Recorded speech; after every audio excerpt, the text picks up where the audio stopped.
Bismillahirrahmanirrahim. Assalamualaikum warahmatullahi wabarakatuh. Berita Al-Hijrah 3 Ogos bersama saya Nazira Syaringat dan berikut tajuk utama malam ini. Ajaran Hadi Minallah perlu disekat.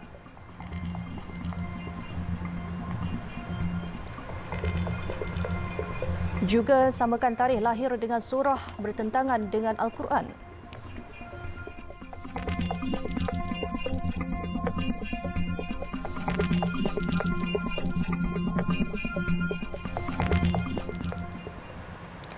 Kes ajaran sesat Hadi Minallah yang didakwa telah mula aktif di Kuala Lumpur telah diserahkan kepada Kementerian Dalam Negeri KDN dan Suruhanjaya Komunikasi Multimedia Malaysia SKMM. Menteri di Jabatan Perdana Menteri Datuk Idris Ahmad berkata, pada masa sama pihaknya juga sedang giat melakukan pemantauan agar aktiviti tersebut dapat dibantras lebih awal. Okey, ni pihak JAKIM sedang mengambil perjalanan. Perjalanan ni maksud JAKIM ni kita akan tahu kalau lokasi ada tu. Kalau lokasi tu orang yang buat tu di Selangor ke di Johor ke di Perak ke, kita akan menghubungi pihak berkuasa agama negeri untuk mengambil tindakan. Kerana tugas JAKIM ni ialah untuk dapat input penyelarasan dan akan ambil tindakan oleh pihak negeri.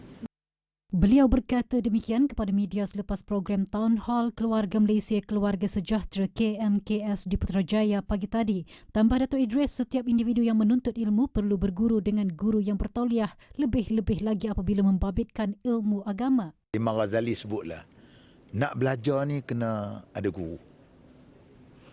Kalau kamu belajar tak ada guru kamu pasyaikhu syaitan. Untuk guru kita syaitan. Kena ada guru. Guru ni pula biar kita kena tahu guru ni mursyid. Maksud guru mursyid tu guru yang dia beramal dengan ilmu dia.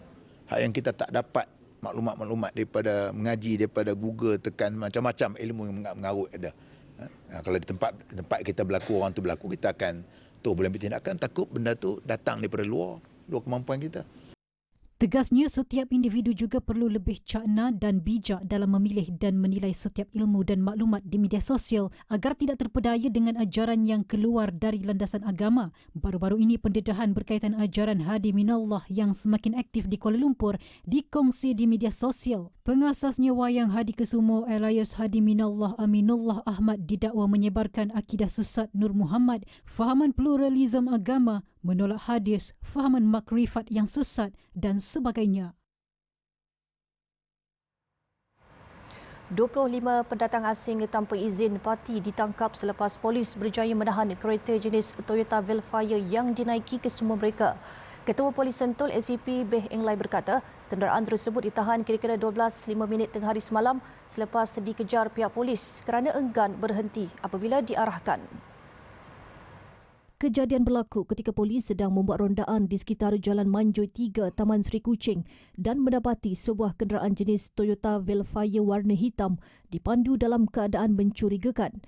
Pihak polis telah mengejar Velfire tersebut dan apabila tiba di Jalan Selinsing, kenderaan terbabit telah melanggar sebuah motosikal dinaiki seorang anggota polis bertugas. Tambah beliau, suspek juga turut melanggar 3 buah kenderaan milik orang awam di tempat kejadian. Hasil siasatan mendapati Velfire itu dipandu seorang lelaki warga tempatan berusia 17 tahun, manakala di bahagian tempat duduk belakang terdapat 19 lelaki dan 6 wanita warga asing berusia 15 hingga 39 tahun. Semua penumpang adalah parti dan tidak memiliki sebarang dokumen peribadi. Seorang lelaki warga tempatan yang merupakan rakan pemandu berjaya melarikan diri. Kenderaan tersebut bergerak dari Rantau Panjang menuju ke Kuala Lumpur semalam untuk menghantar parti terlibat mencari pekerjaan. Setiap parti dikenakan bayaran RM6,000 seorang oleh penghantar iaitu Tekong untuk tujuan tersebut.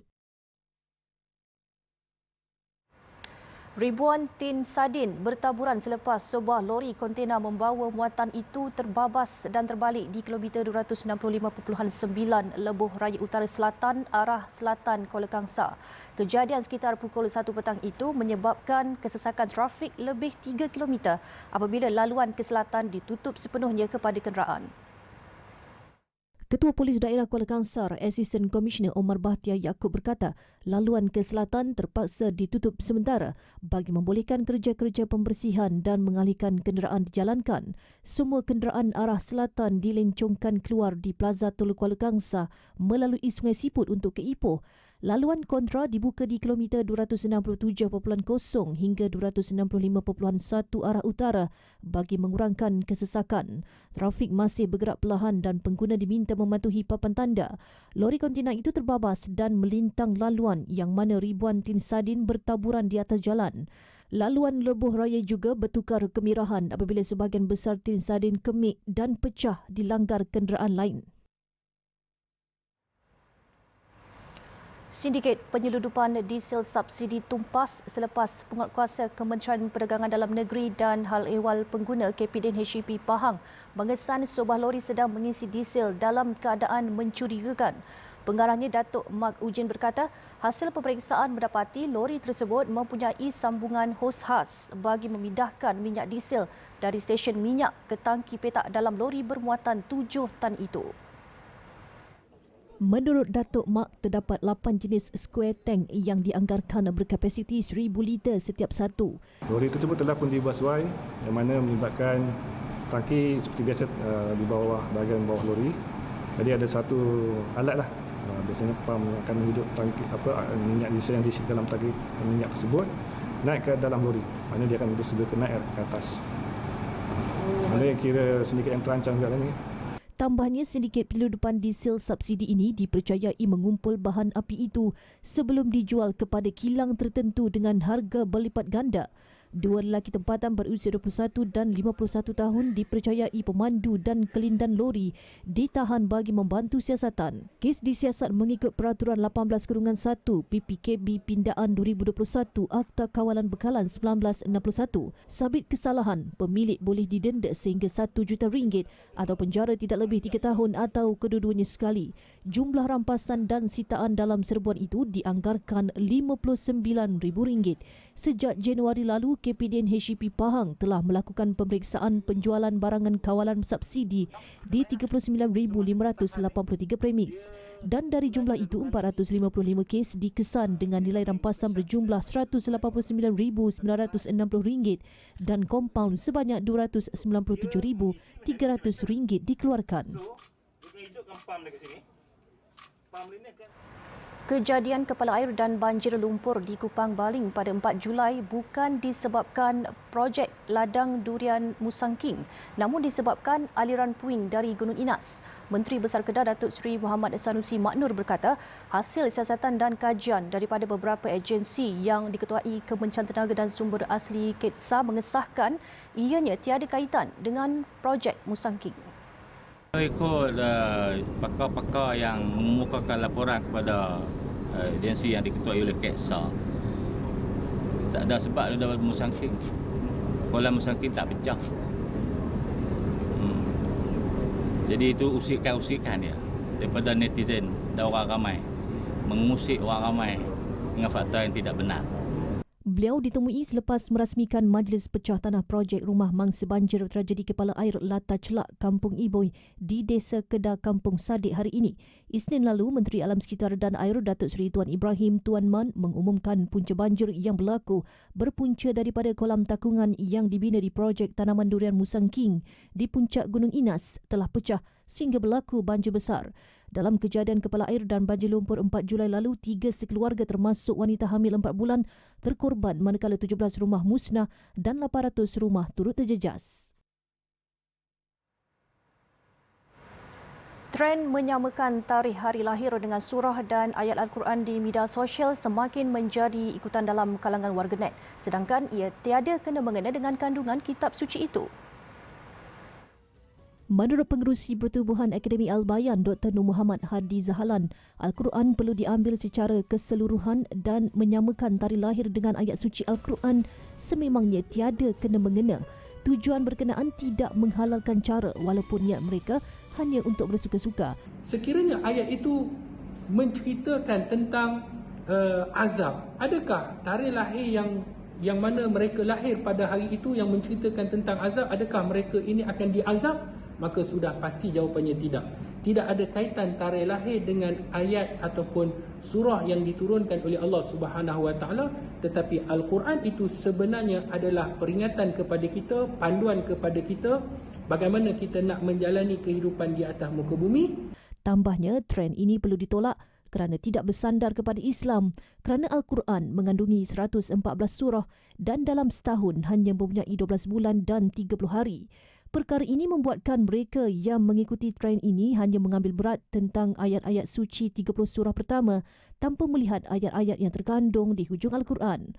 Perbuatan ini sememangnya tiada asal usul di dalam Islam dan ditolak kerana perbuatan berkenaan direka dan tiada sandaran. Sebelum ini tular di laman sosial TikTok, trend menyamakan tarikh lahir dengan ayat suci Al-Quran yang menjadi ikutan warganet.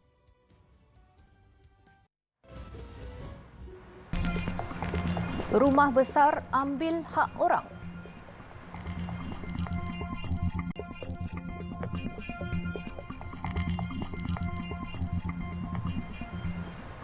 Alhamdulillah, bertemu kembali. Sebarang aktiviti termasuk kelulusan baru pengambilan pasir dan mineral yang boleh menjejaskan tasik Chini Pahang sudah dihentikan serta-merta. Menteri Tenaga dan Sumber Asli KETSA Datuk Seri Taqiyuddin Hassan berkata, tindakan tegas itu diambil susulan tasik Chini tidak lagi memenuhi kriteria Pertubuhan Pendidikan, Saintifik dan Kebudayaan Pertubuhan Bangsa-Bangsa Bersatu UNESCO. Telah diambil, kita menghentikan segala kegiatan-kegiatan yang boleh menjejaskan keadaan di Tasik Chini. Tidak ada lagi kelulusan-kelulusan baru untuk apa-apa usaha, misalnya untuk mengambil pasir, untuk membangunkan kawasan itu, untuk mengambil mineral-mineral, tidak ada lagi di kawasan Tasik Chini itu. Jadi strict instruction daripada kerajaan supaya tidak ada lagi kelulusan-kelulusan baru untuk mineral dan juga galian-galian yang ada di sekitar Tasik Chini itu. Jadi kita peliharalah Tasik Chini ini. Jelasnya beberapa tindakan dari pihak kerajaan pusat dan kerajaan negeri sudah diambil bagi mengelak Tasik Chini dilucutkan status Rizab Biosfera UNESCO dan maklumat terperinci mengenai isu ini akan dijelaskan di Parlimen esok. Beliau berkata demikian selepas merasmikan kejohanan olahraga tahunan Sekolah Kebangsaan SK Islah di Kota Baru. Menurut Datuk Seri Taqiyuddin, pihak UNESCO juga memberikan tempoh tertentu untuk memulihkan semula Tasik Chini dalam usaha mengekalkan status berkenaan. Media sebelum ini melaporkan tinjauan UNESCO yang disiarkan mengenai Tasik Chini baru-baru ini mendapati ia tidak lagi memenuhi kriteria ditetapkan. Menurut tinjauan berkala pertama itu, Tasik Chini itu tidak lagi memenuhi kriteria untuk menjadi sebahagian daripada rangkaian Rizab Biosfera Dunia dan berisiko dilucutkan statusnya sebagai Rizab Biosfera.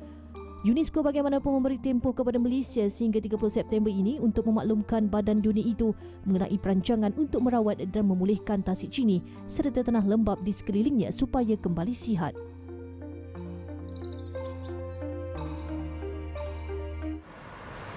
Kami tahu tindakan ubah suai rumah adalah salah.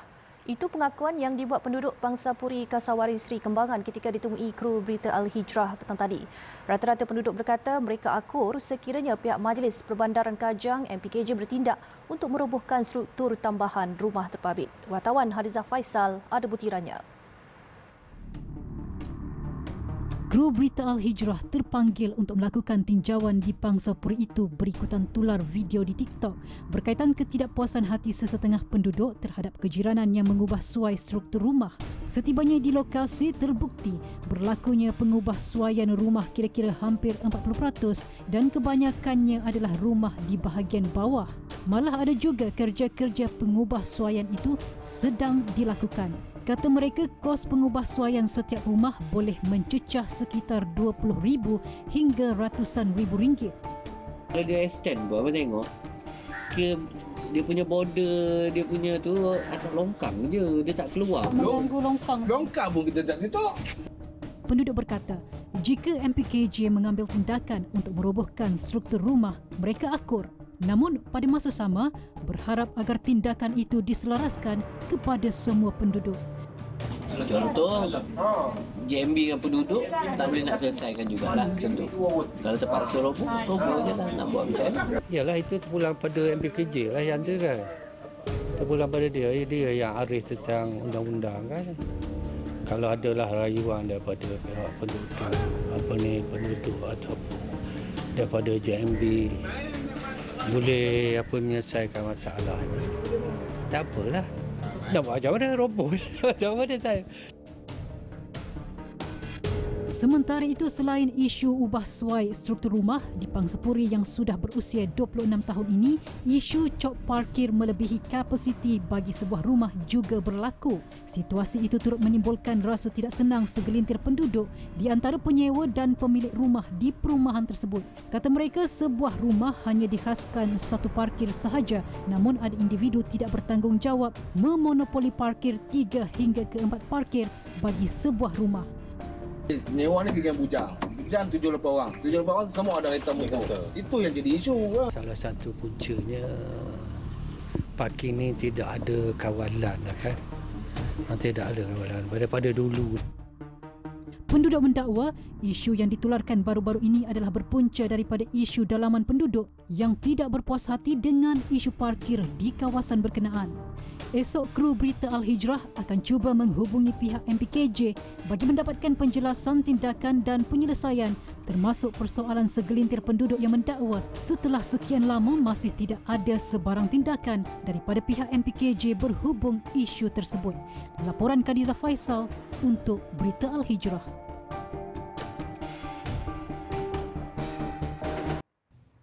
Susulan itu, Menteri di Jabatan Perdana Menteri Dato' Idris Ahmad berkata perbuatan itu adalah tidak wajar. Malah setiap penduduk seharusnya menghormati dan tidak mencabuli hak-hak hidup berjiran. Bak jiran ni berhubung dengan soal orang kata man kana yu'minu billahi wal yaumil akhir falyukrim jarhu. Siapa beriman dengan Allah dan hari akhirat, naklah kamu hormat jiran kamu. Dihubungkan jiran tu. Batu ada kisah zaman Nabi SAW. Ada seorang perempuan yang ibadatnya baik, malamnya tahajud, siangnya berpuasa, tapi malangnya mulutnya becok, menyakit hati jiran. Nabi kata wahia finnar, dia duduk neraka. Jelasnya terdapat 3 hak jiran yang perlu dijaga, iaitu hak sebagai jiran, hak saudara dan hak sebagai seorang Muslim. Kalau jiran tu bukan saudara kita tapi orang Islam, dia ada 2 hak, iaitu hak dia sebagai seorang Islam dan juga hak dia sebagai hak jiran. Kalau jiran itu orang bukan Islam, dia ada hak juga, hak dia sebagai seorang jiran. Tambah beliau, pihak berkuasa juga perlu adil, amanah dan bertindak sewajarnya dalam melaksanakan tugas yang telah diamanahkan agar tidak ada hak mana-mana individu atau pihak lain dicabuli. Orang ramai khususnya pemas tautin di Selangor yang layak boleh mendapatkan bantuan guaman syar'i percuma disediakan oleh Majlis Agama Islam Selangor MAIS. MAIS dalam satu kenyataan memaklumkan perkhidmatan itu disediakan bahagian undang-undang syariah yang mengendalikan 13 jenis kes. Menurutnya, kes syariah yang dikendali unit tersebut termasuklah tuntutan pengesahan lafaz cerai, permohonan pengesahan rujuk, tuntutan penceraian, tuntutan fasaq dan tuntutan pengesahan cerai taklik. Selain itu, bantuan melibatkan tuntutan khuluk, tebus talak, tuntutan sabitan nusyuz, permohonan wali hakim atau am, tuntutan wali enggan atau ingkar, permohonan farak nikah dan pengesahan nikah. 2 lagi perkhidmatan ialah permohonan pengesah tarafan anak dan permohonan atau tuntutan kebenaran poligami. Mereka yang ingin mendapatkan info lanjut bantuan berkenaan boleh layari laman sesawang Bantuan Guaman Syari'i untuk info lanjut.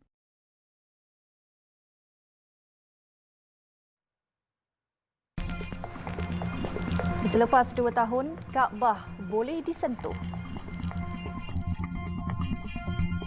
Laporan luar negara, China mengumumkan akan melancarkan siri operasi ketenteraan bersasar sebagai reaksi kepada lawatan Speaker Dewan Perwakilan Amerika Syarikat Nancy Pelosi ke Taiwan. China sebelum ini memberi amaran kepada AS bahawa tindakan itu adalah berbahaya dan Washington akan menanggung akibat hasil daripada lawatan berkenaan.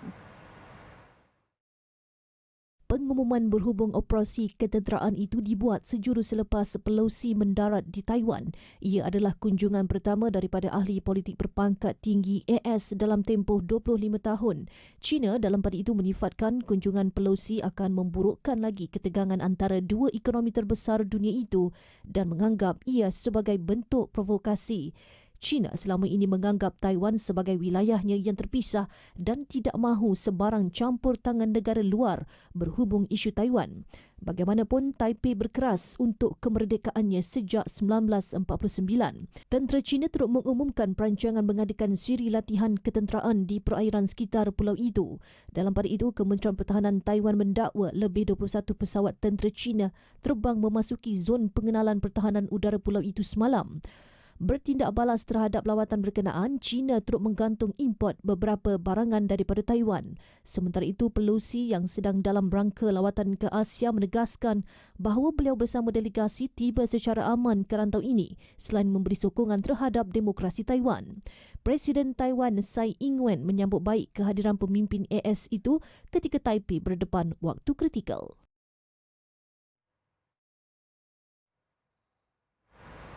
Selepas 2 tahun Kaabah dikelilingi penghadang, ia akhirnya dialihkan. Ia selepas penjaga dua masjid suci Raja Salman Abdul Aziz Al Saud mengeluarkan arahan itu sempena permulaan musim baharu ibadah umrah.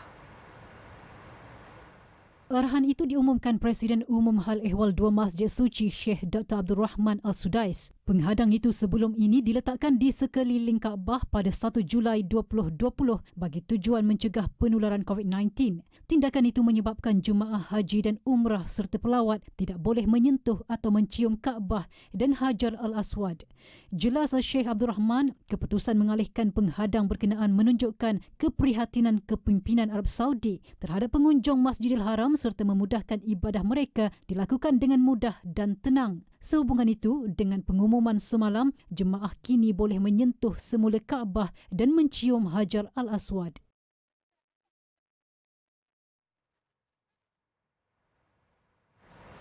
Ribuan minyak paket dipercayai bersubsidi dari Malaysia ditemui terapung di Pulau Jawa, Indonesia. Penemuan itu turut menimbulkan tanda tanya pelbagai pihak. Video berdurasi 11 saat yang tular di media sosial menunjukkan seorang lelaki sanggup berenang mendapatkan minyak masak yang terapung itu dan dimasukkan ke dalam plastik. Video itu turut menunjukkan beberapa individu atas bot membantu mengutip minyak paket berkenaan. Banyak pihak mempersoal bagaimana minyak subsidi itu boleh terapung dan ada yang mengaitkannya dengan kartel yang cuba menyeludup bekalan itu ke negara jiran.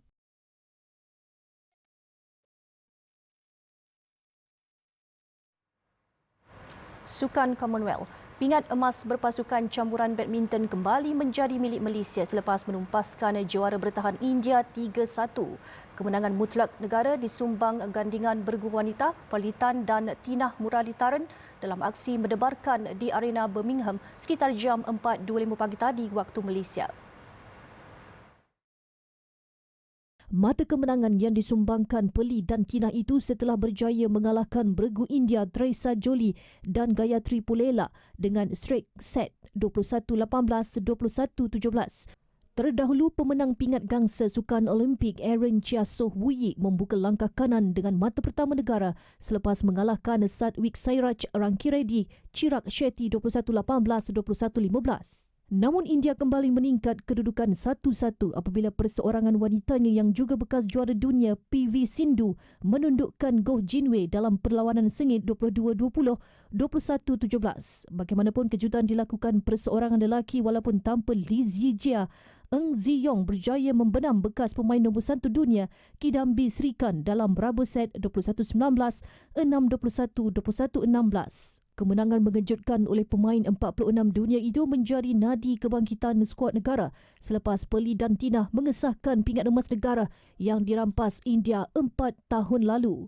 Ia juga merupakan emas ketiga buat kontingen negara di Birmingham 2022.